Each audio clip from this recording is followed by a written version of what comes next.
Chicago drill lyrics that really happen are the truth about what went down in the streets.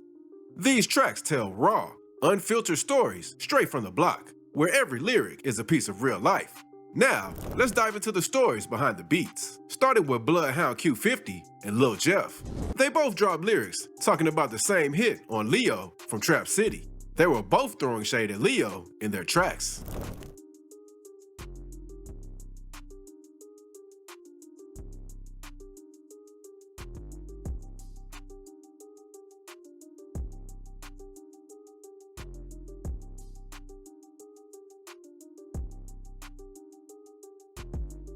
So Leo was chilling in the back seat of an Uber ride when Lil Jeff walked up to the window and let off 20 rounds, taking Leo out. Lil Jeff said he caught Leo lacking in that fishbowl with no tint. The shooting occurred at about 8:55 p.m. in the 1300 block of West Taylor Street. Leo was entering an Uber when suddenly two shooters would jump out and kill him, aiming only for the backseat, not the rideshare driver. Leo got popped as payback for Lil Jeff's cousin Z Money's senseless death.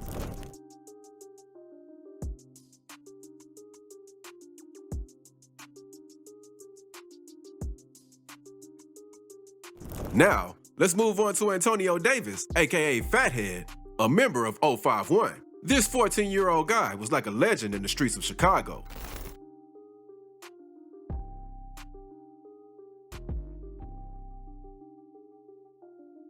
But on June 22nd, around the Hamilton Park area, Antonio and his cousin Erica were walking to the corner store like they normally do. Out of nowhere, a gray van creeped up on them and slowed down. Then some dudes jumped out and started letting off shots at Davis. His cousin Erica ran away from the scene. As she looked back, she witnessed his final moments as the shooter stood over Antonio, letting off 7 rounds in the back of his head. The shooter would then flee, getting back into the van and escaping the scene. Fathead would succumb to his gunshot wounds. Antonio's death appeared to be a targeted revenge hit after the death of their 600 member, Shaq. Fathead, just 4 months after the murder of Shaq, appeared to be a targeted revenge killing related directly to this feud. Now let's jump on rapper Lil Durk. Dude got himself into some deep trouble. Word is, he's facing some heavy charges, and there's talk that he might be involved in the plot to take out rapper Quando Rondo. But it ain't just Durk in the hot seat. 5 of his homies got locked up too. That's what got everybody talking like, did he really snitch on himself? People in the hood are saying Durk actually dropped bars about hiring people to handle business on the streets.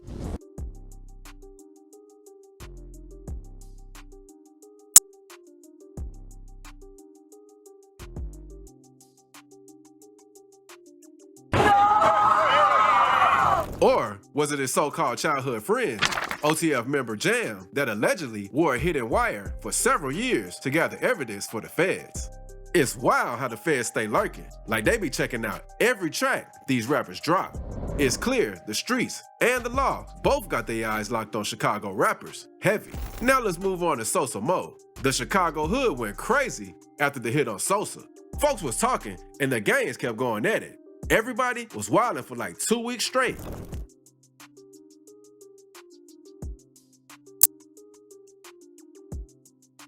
Meanwhile, Glock Boy Bobo, a popular gang member, was out making songs about crew members that had been dropped in the streets. And he wasn't shy about rapping real talk. In his track, Speak Facts, he dropped some lines about the hit on Sosa Mo.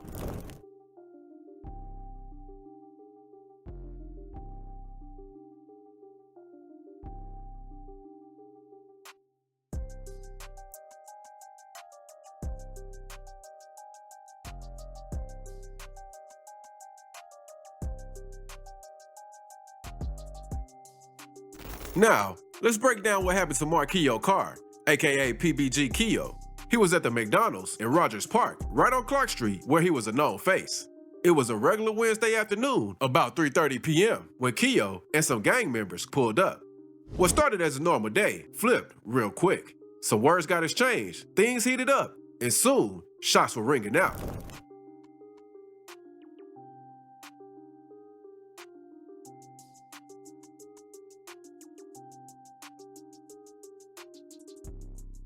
Witnesses say Keo got hit right in the head. He collapsed by the driveway next to a strip mall. Like he didn't even have time to react. People on the scene were shook. 1 minute, it was just an argument. The next, it was a whole tragedy. Keo's death was another reminder that the streets don't play, and one moment can be all it takes to turn your life into a memory. Keo's murder was a huge deal, so this Chicago drill rapper shocked everybody when he confidently made jest of Keo's death in his song.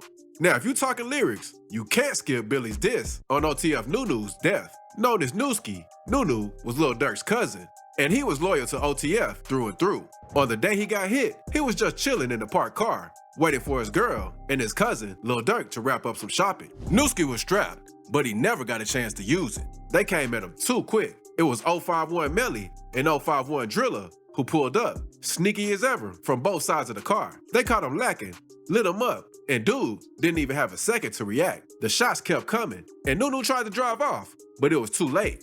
He crashed into a store nearby, and that's where he took his last breath.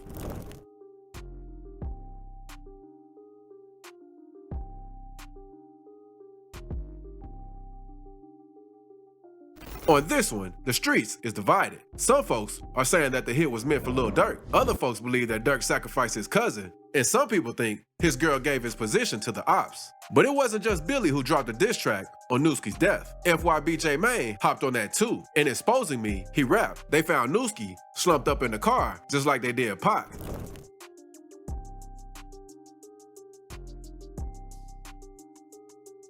He used Nunu's real-life tragedy to spit lyrics that hit harder than any beat, making it clear that there's no mercy in these streets. Now let's talk about Ahhh 600's track War, where he didn't hold back taking shots at his rival, Lil J. In the song, Ahhh spits the line, "Lil J got shot 21 times. You're such a target to me," and that was a straight-up diss. Lil J, reppin' STL, EBT, got famous in the streets for not just his music, but surviving after getting shot a wild 21 times. It's like he became a legend for that, but Ahhh was out here clowning him, calling him a target like he was some easy pick.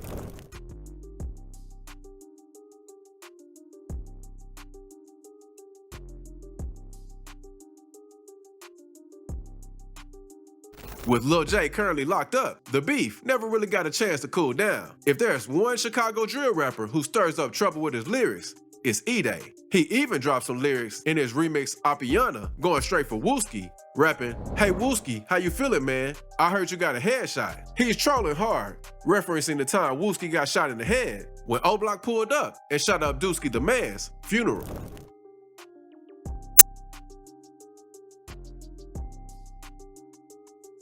Now this brutal lyric references the real-life death of 18-year-old Fierro, a Siren City member, who met his end in a suspected drive-by. Found near a dumpster with a fatal head wound, Fierro's story became yet another bar in Chicago's drill scene.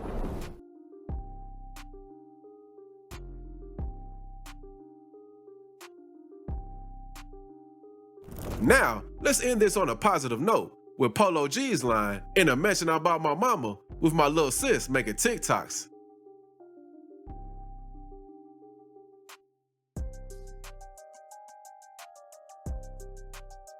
Polo G's lyrics reminds us that success isn't just always about the streets, it's about elevating your family too. The Chicago rapper reflects on his rise from struggle to buying his mom a mansion, while his sister enjoys the fruits of his success, living a different life, not dying in the streets. So if those lyrics kept you watching, check out this next video.